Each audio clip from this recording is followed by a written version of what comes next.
Pop superstar George Michael died on Christmas Day at the age of 53. Police say his death is, quote, unexplained but not suspicious.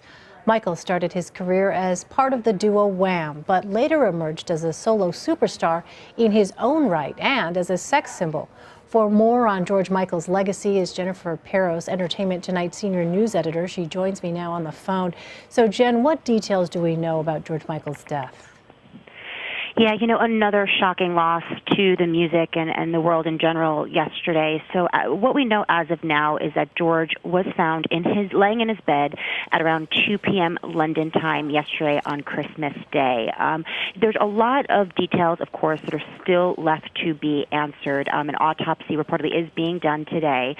We do know, per his publicist, who has confirmed to Entertainment Tonight, that he did die of heart failure.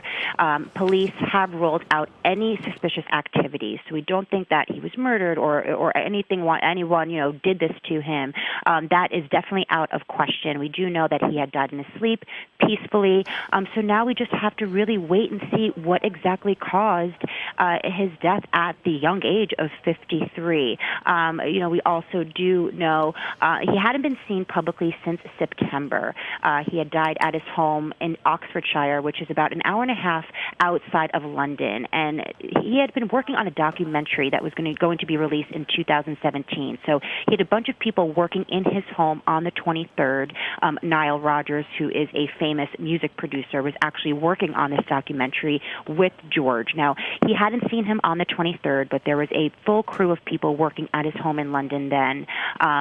Nobody had saw him, and his neighbors in Oxfordshire really said that he kind of was a recluse. He stayed in his home. He really didn't travel outside of that very often, and nobody had really seen him publicly since September.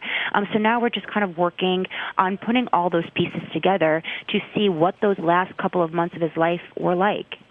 Well, Jen, as you know, George Michael has quite an incredible resume in the music world. He turned out hit after hit, but also got a lot of unwanted attention because of his personal life. What do you think his legacy will be?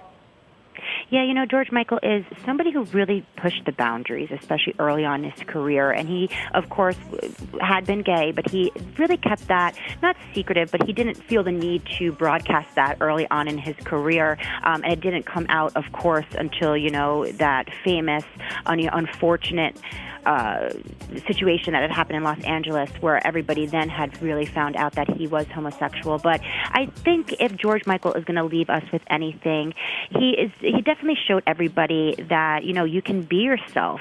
George not only pushed the boundaries of pop music, but he really challenged the way that gay celebrities kind of were able to express their sexuality in public and in their careers. So I do think, he let a lot of musicians be themselves, and, he also will be known as an artist who really didn't have a label on the kind of music he made. He was this white, gay, British pop star who really did sing soul, and he opened the door for people like Justin Timberlake, Robin Thicke, Sam Smith to be R&B white singers.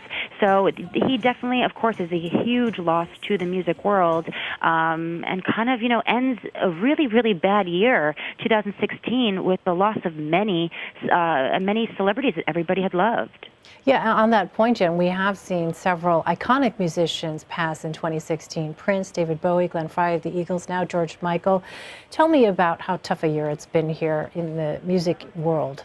Oh, gosh. I mean, we lost, of course, David Bowie had kicked off the year 2016 with his loss.